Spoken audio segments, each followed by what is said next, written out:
Hello there, and welcome back to some more Gran Turismo 5. Today we're continuing on with our Let's Play. This is episode 59. In today's episode, we are taking a look at the Jeff Gordon NASCAR School Advanced. Finally finishing off Jeff Gordon's NASCAR School once and for all. Although to be fair, Jeff Gordon's NASCAR School hasn't been too bad up until now. You see, there's an interesting few challenges here, and the first one is, in my opinion, the absolute worst one of the job lot. I actually forgot about this challenge when I came back through to play this game, and I am slightly embarrassed to say this took me, I think it was over an hour to do, so yeah, not fun. This is joining the pack after leaving the pits. Essentially, what you're going to be doing here is you go into the pits, come out on the back foot, and then you have to fight your way back up to first place. Sounds easy, right?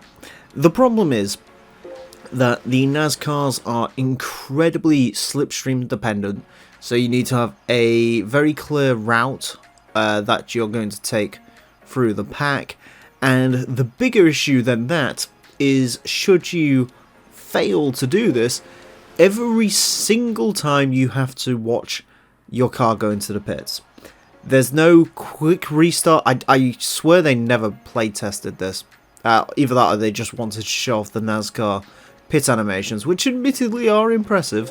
And in fairness, you'll never see them again in the game, because the actual NASCAR races they don't have pit stops. So yeah, I mean, it's a cool animation, don't get me wrong. Once you've seen it, I don't know, once? After you start seeing this almost minute-long animation for the 20th, 25th time, yeah, it gets pretty graining, it does have to be said.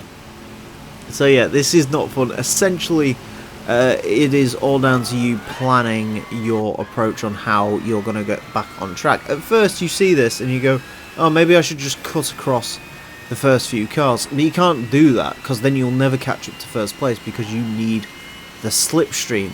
Essentially, like I say, you just need a battle plan as to how you're going to go ahead and do this. It doesn't help that Daytona in a NASCAR in this game is just not fun. Due to the ASM having to be on to simulate the aero flaps on the cars, it's just not great. As usual with these NASCAR challenges, I think I spoke about it previously in a Jeff Gordon NASCAR School. Maybe? No, it's something else. The Gran Tour, that was it. The Gran Tour on their really bad Toscana route, I said it was all about keeping an eye on your gaps to cars, and it's exactly the same thing here. You know, you want to be within 2 seconds in this sector, 1.6 seconds or less within this sector. So on lap 2, you're essentially just 2 cars away.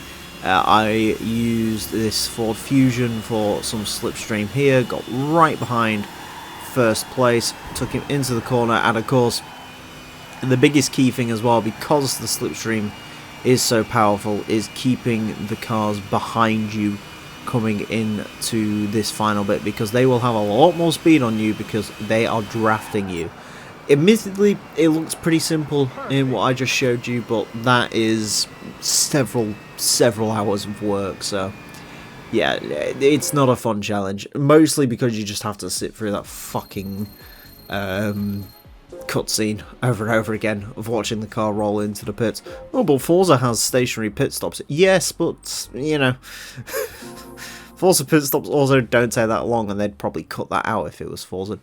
My opinions on better racing franchises aside, the final 2 challenges for this fortunately aren't too bad. The last 2 laps, Indianapolis challenges you with battling all the way through the field within the last 2 laps, as the name suggests. However, unlike the pit lane one, you're not coming from essentially stationary, so you don't have to plan your entrance back onto the track, how much speed you need. You literally just have to battle through cars, which is easy at Indianapolis because the AI are slow. Obviously, you've got to avoid crashing. Any attempt to hit the barrier will result in Jeff telling you, oh darn, so try to avoid that. Also, don't hit other cars too hard. because this is NASCAR, and because this is Jeff Gordon's NASCAR School, and he wants to tell you how bad it is to hit another car, you'll be disqualified for doing that as well. So just bide your time, pass each other on the bankings. It's really straightforward, this one, just because, like I said, the AI at Indianapolis aren't great. The slipstream is nowhere near as powerful as it is at Daytona. So yeah, all in all, it's a pretty good one, this one. I like this challenge, and definitely makes you, the next two challenges make you wonder why they're joining the pack after leaving the pitch challenge is a thing, considering you're doing extensively the same thing here, except it's less annoying to do. So, but anyways, that's something for them to look at, I guess. But yeah, either way, your biggest challenge here is probably just not hitting the walls. Try not to take too much speed through the corners. It does seem a bit counterintuitive to brake and lift on an oval, but that's just the way you have to play Indianapolis. And as you can see, I'm fairly certain that was a first attempt. Straight away, Budums, thank you very much for having us, Indianapolis, but it's time to go away. So yeah, not a bad one. Certainly not a bad one compared to some other crap we've had to deal with. 216,000 credits, which is a lot. Did I miss the payments for the pits? I don't know. Either way, 216 grand, and considering there's 3 challenges for this, yeah, you're earning quite a chunk of change through the special events, especially late on. These special events do pay an awful lot of money, so they're definitely worth doing. Now on to the final and ultimately entirely pointless challenge of last 2 laps Daytona, because this is, again, literally what we did with the pit lane one, except less awful. So we start in a pack of cars, and our whole point is to slipstream ourselves up the field. Unlike at Indianapolis, Daytona does require a little bit more pre-planning, sort of planning where you're going. Essentially, the goal of this one, I found, was to follow the Lowe's car through the field. And yeah, just follow him up. I think... no, what am I thinking of? There's something involving Daytona where it's a similar process, unless I'm entirely thinking about this, and this challenge might actually be a little bit harder than I remember it being. I don't know. Anyways, following the Lowe's car through the field, and then just sort of choosing your slipstream buddies wisely, because there'll be a pack of cars that's just going to slow you down, and there'll be a pack of cars that actually pull you up the field. As you can see here, the Lowe's car is rocketing all the way up the field. It might be Jimmy Johnson's car, thinking about it, I don't know. Either way, we're trying to get back on the bumper of that car because it's made up a lot of places, and the way we're doing that is to slipstream some of the cars that are falling behind in the pack, but not for too long because we don't want to get caught up in their battle packs.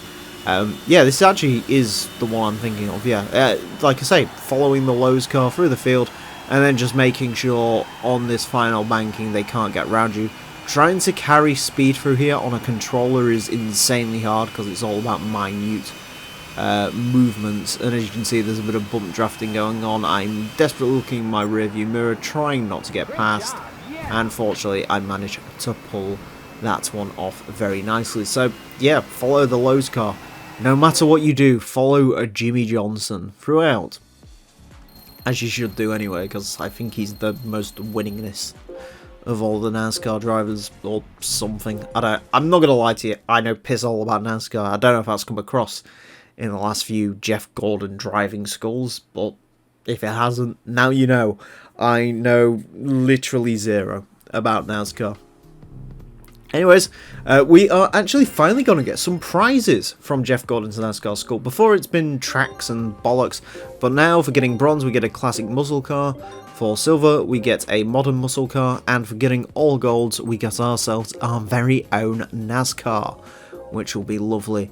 These are all entirely random, so what you get is what you get. So for the classic muscle car, I believe I get a Corvette C3 of some description as it comes towards the camera, or is that a C2? C3, right? Yeah, C3. Corvette Stingray from 1969 in Monza Red. It's a nice colour. I'm not a C3 Corvette fan, I'll be honest. I usually get almost, well, I say it to Americans, so through the internet I get punched in the face. But I'm not a big fan of classic Corvette C2, C3. I like the C1, but for me, best Corvette, C4 Corvette. Absolutely, which I know is incredibly controversial. And then probably the C7, because I like that. For modern muscle cars, I get something way cooler. I get a Dodge Viper, which is sick. Unfortunately, it's not the premium Dodge Viper in this game, but, you know, never going to say no to a Viper. 8.4 litres V10, probably the best American car. Well, it's the most American car I can think of, but also probably one of the best cars they've made. Definitely have a Viper over a Corvette. Do not be mistaken. And for our NASCAR ticket, I believe you can get a choice of either 2010 or 2011 models.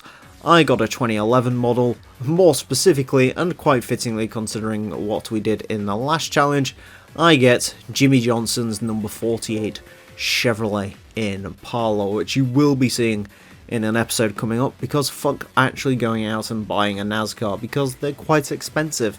So yeah, there you go. Finally getting some prizes for doing this, quite late on into the game to be fair, so I think there is a muscle car championship, which you're probably going to have done long before you do this.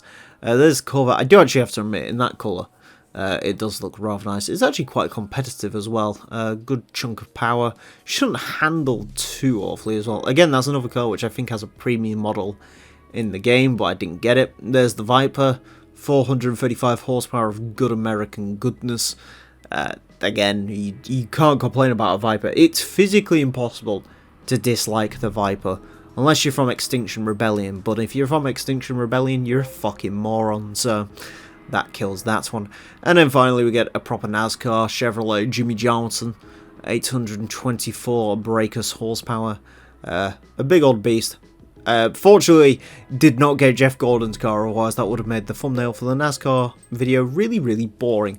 Anyways, that's it for this episode. Thank you all very much for watching. Next time, I'm going to be finally finishing the AMG Driving Academy, so join us for that. Until then, farewell.